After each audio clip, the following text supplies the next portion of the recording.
Should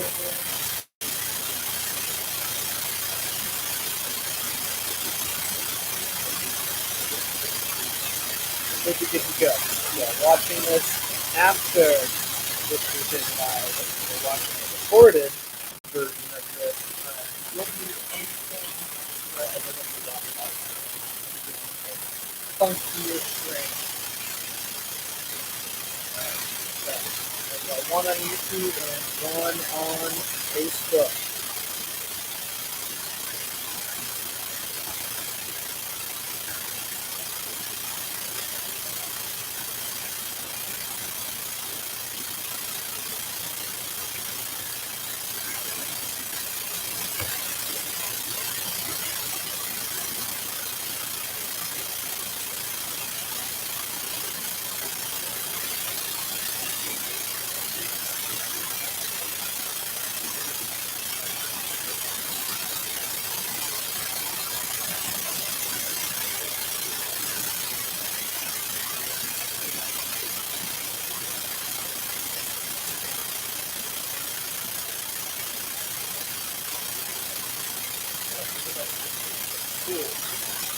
I don't know who watched Facebook, so sorry.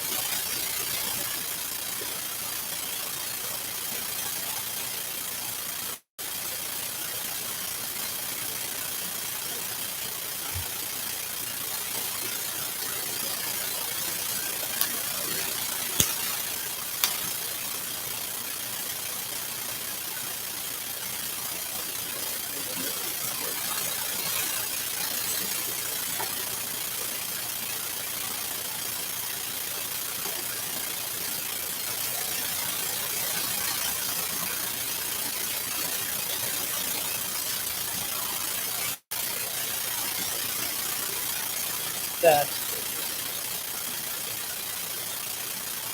Well, I mean, if you only have a couple people watching on Facebook, make sure it's like about a minute or so.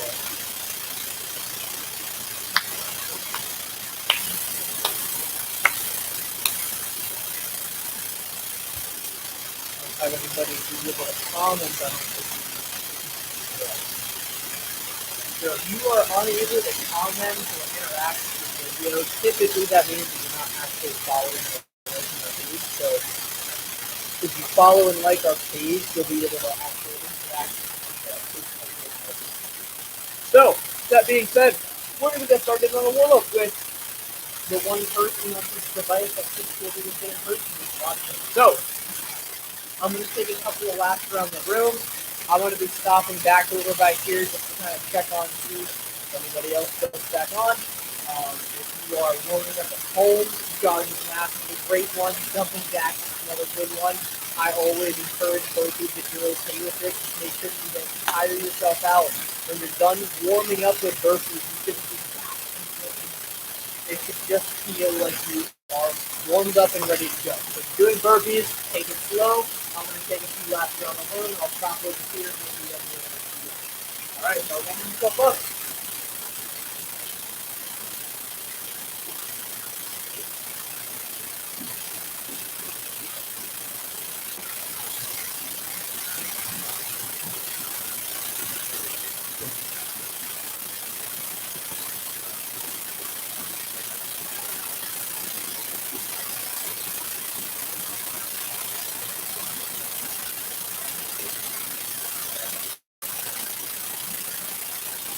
Oh, we got Josiah on feet.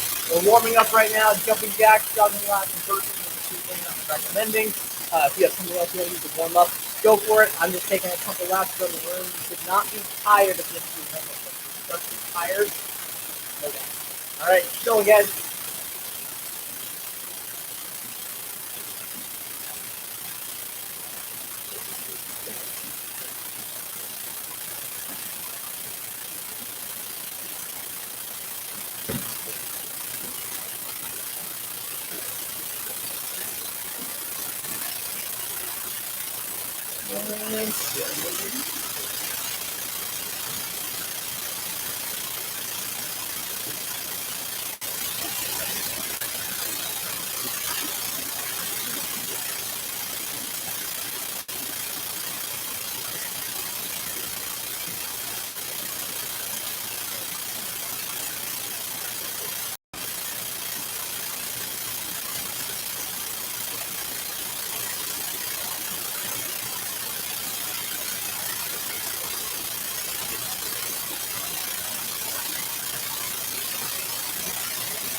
right, keep warming up, guys. Keep warming up. Got about another minute. Burpees, jumping jack, anything you guys seem to do.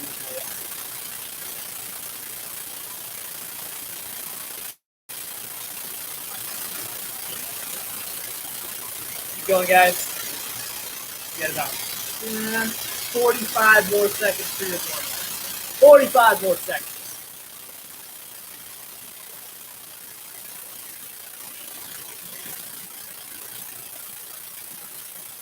30 seconds. I'm going to do a few burpees for the last bit of my workout so I can stay in front of the camera. So I got 30 seconds left.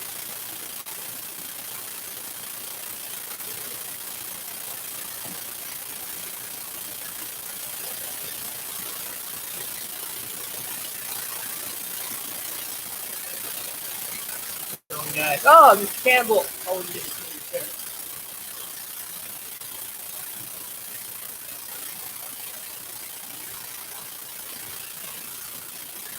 And great. Fantastic. Oh, wait. So, again, if anybody wasn't here at the beginning, you don't need anything extra for today. We're just going to use our own body. However, I always recommend a water bottle. I'm going to grab a little sip just because I'm going to be talking a whole lot, and I don't want to get too much of a raspy voice. So, let's get started. We're going to focus on our squats today, just a little bit. So, squatting is both one of the easiest exercises and one of the hardest because it's the easiest for people to either do or work their way up to do. You build your leg muscles really, really fast when it comes to base level body weight exercise. Going from 0 to 10 body weight squats is probably one of the biggest and easiest jumps you're going to do. However, squats are also really difficult because they're some of the easiest ones to think you're doing the right way, but you're doing it a little bit wrong. It's good parts you either coach yourself or not get the full benefit of the squat. So I'm going to turn this way so you guys can see what my body's doing. I specifically wore the summer uniform because the summer uniform makes it a little bit easier to see what my body mechanics are during this. So pay close attention to what my legs do, what my shins do, what my shoulders, what my hips, everything. Every single detail is important for a squat. So, step number 1, we're going to focus, actually I'll face you, we're going to focus on our feet. So, you don't have one position that your foot has to be in for a squat to be correct. Now, who just jumped on? Oh, Mr. Duarte, good to see you, sir. So your feet don't have one single position or else it's wrong. You have one area, okay? Now, when I say 45 degrees, that's like pushing it right there, all right? So in between the 45 degree and the straightforward 90-degree angle, that's where you want your foot. I typically recommend your toes as forward as possible until you start adding weight. When you start adding weight, your squat form changes a little bit, all right, including your foot positioning. So as straightforward as you can go is great. However, if you tend to do this, you can see what my knees are doing right now. They're buckling inward. That's a big, big thing that we want to fix if you are. And one of the easiest ways to fix that is to point your toes outward. Sometimes your knees buckle in because your hips aren't aligned. Now, bending my knee naturally pushes outward. From right here, they're going straight forward. And sometimes if they're going straight forward, they want to go underneath to support the weight. That could cause me to hurt myself. If I point my toes out just a little bit, I'm trying to bring my knees in. It's uncomfortable. So we're going to focus on that. Now, here's what we're going to talk about second. After we get our foot positioning the correct way, posture. Now, I almost forgot. Your feet should be about shoulder width. The fun thing about squatting is you have a lot of, it should be about this, and you kind of work within that little area to be comfortable, but you got to stay in that little area. So, now that our feet are in the right spots and they're angled correctly, we're going to talk about posture. If you know who Quasimodo is, you don't want to look like Quasimodo.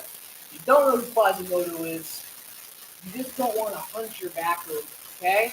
So, if your back is hunched or you feel anything stretching back here in your back, you gotta pull your shoulders back a little bit more. So I want good posture.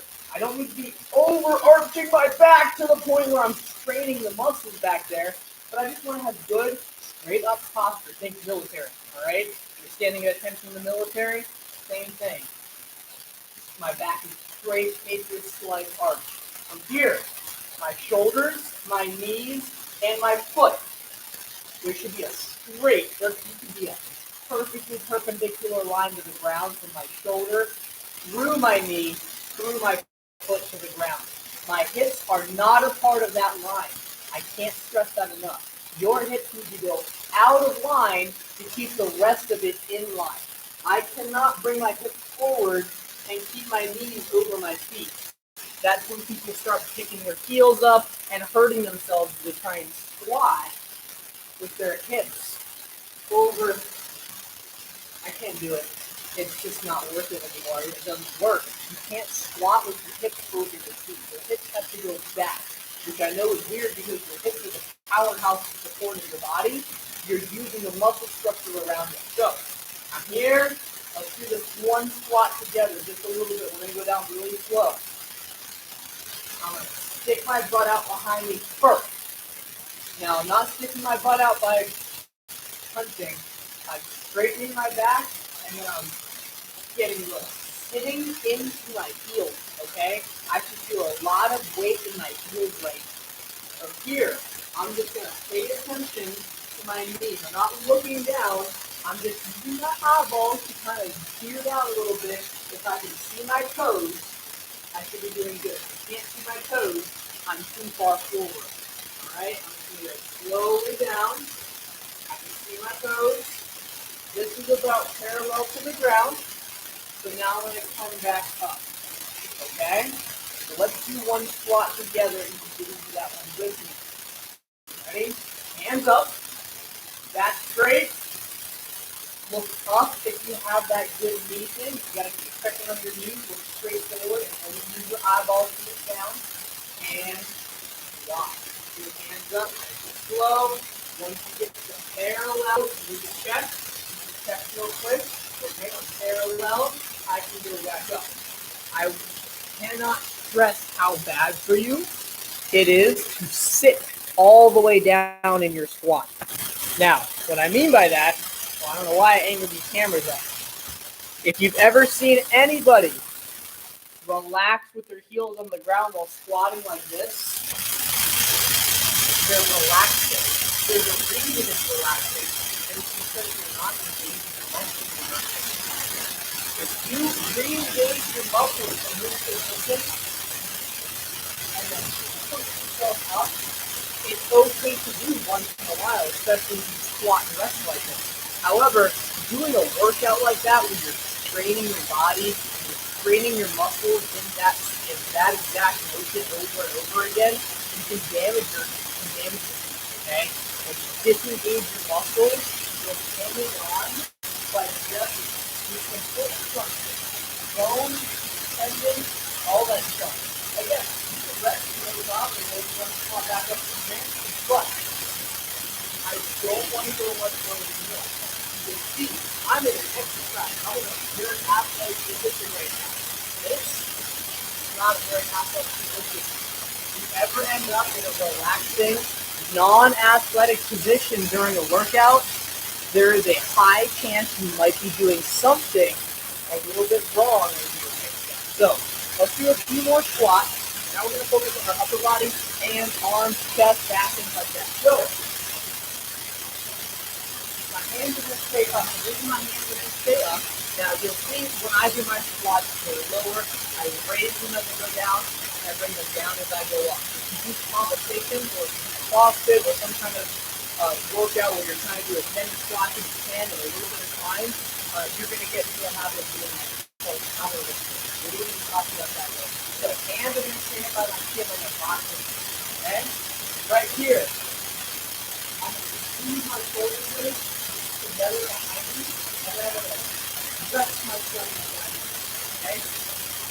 I have good posture, but I'm not overdoing it by sticking my chest out like this, okay? Pull my shoulders back, and then I let my shoulders stick down in that position. Here, I have great posture. Okay? Hands are up, my back is in place, and right here, I need to keep my upper body as upright as possible.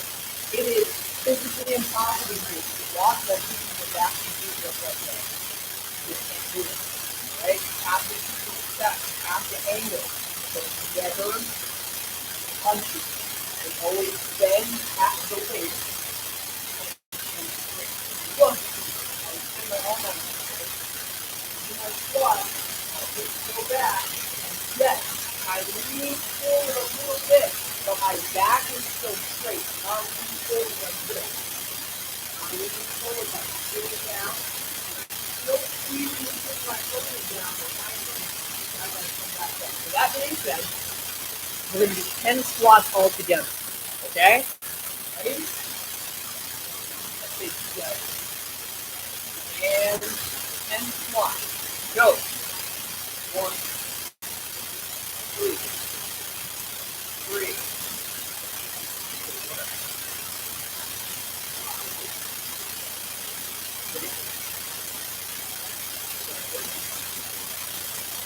8,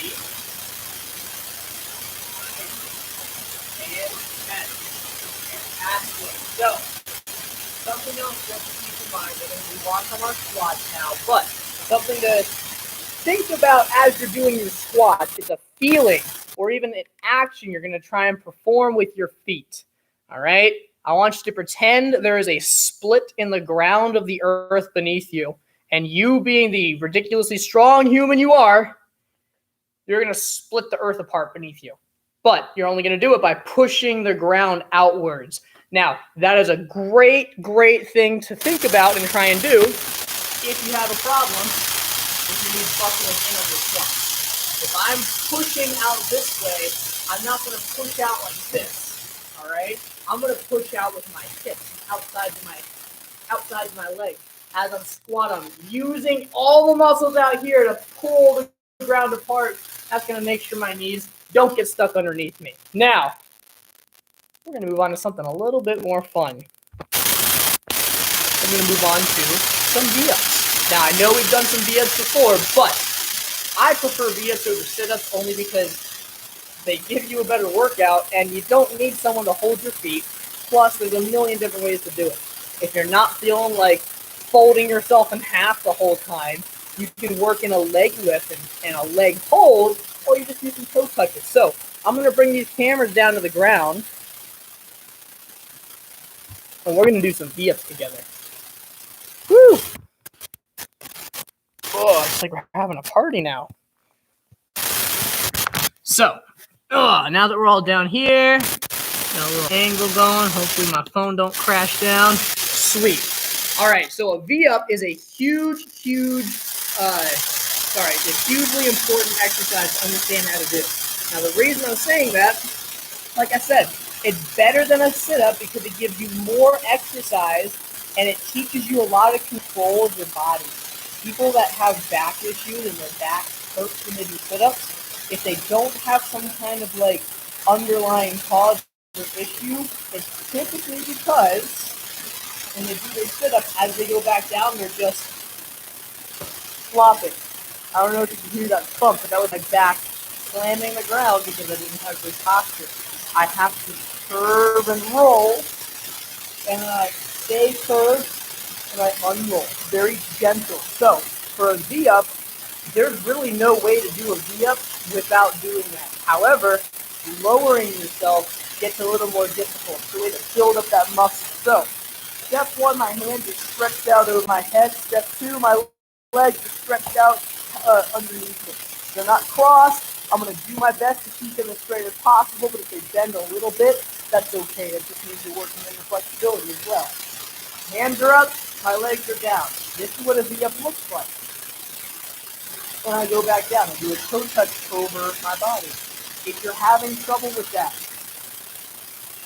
hold your feet up. Take your hands and almost like you're going in and up, You're going to dive into your feet, dive into your feet, dive into your feet. So if you can't do a V-up, that's a really good way to work on the strength, because a lot of people struggle with the balance aspect of it. You see a lot of people do one of these things, and they'll fall forward, or they'll do this, and they'll roll backward. That's just because they don't have balance yet. This is going to help you find that balance. I'm here, all right, and I just go up, okay? So when I say go, I want you to do 5 V-ups. If you can't do 5 V-ups, you're going to do 5 toe touches. Ready? And go. 1, 2, 3, 4, 5. I'll wait for you guys to finish in case you're still working. Give you about 2 more seconds. I know V-ups can get kind of tough if you don't do them regularly.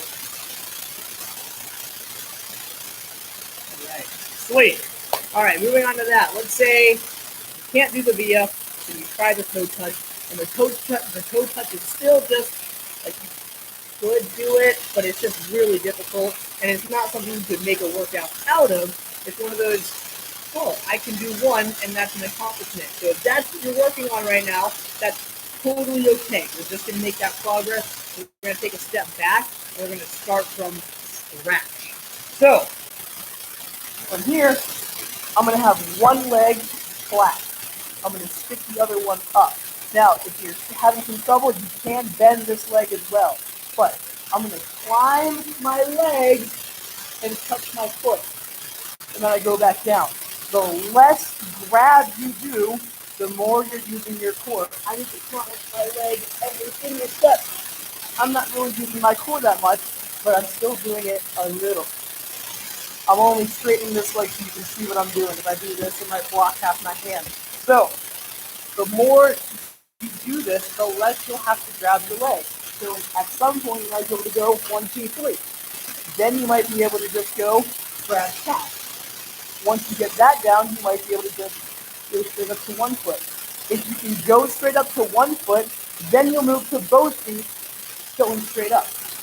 Once you get both feet, then you can work on the full V-up. So we're going to do, no matter how experienced you are, 5 leg climbs on each leg separately, and then that'll be it for the exercising portion of class. Okay? So hold up one leg. We're going to do 5 leg climbs. You can grab as many or as little times as you want. I'm going to grab one on each leg. Ready? And go. 1, 2, 3, 4, 5. Great. In case you're still working, I'll take a quick pause. Okay, pause is over. If you're still working, you can catch up in a minute. And other leg, go! 1, 2, 3, 4, 5. Nice work, guys. So, we're going to stop exercising now. We're going to stop doing the hard exercises now. We're going to move into some stretch. So, I'm going to bring you guys over to my handy dandy wall over there. And we're going to use the wall to help stretch us out a little bit today.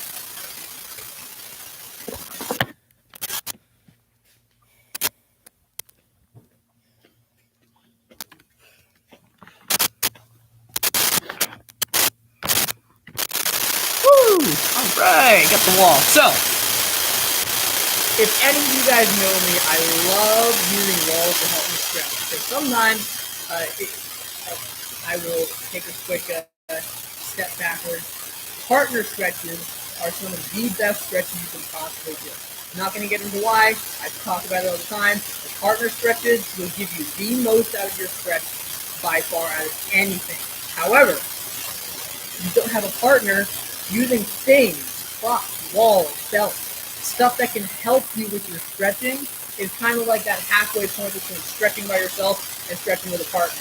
Because stretching using something is actually going to help you not utilize all of your muscles, and then you'll be able to stretch a little further. So we're going to do a butterfly stretch.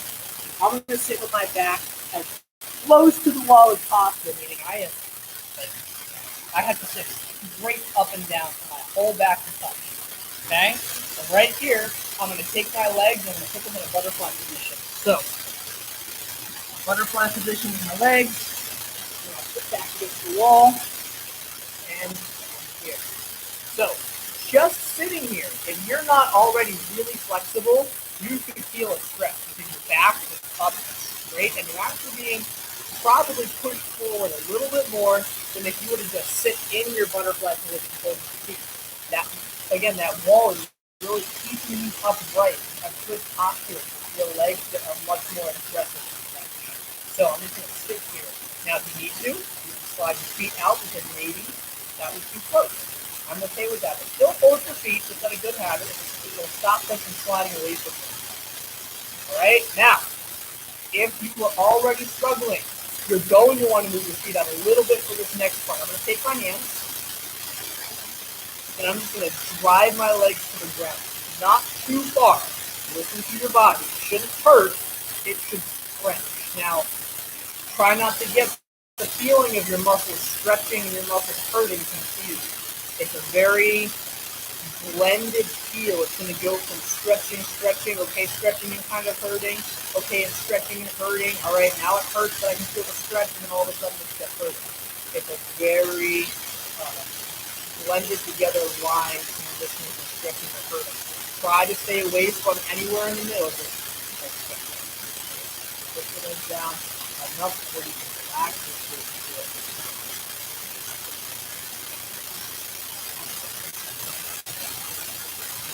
Holding this.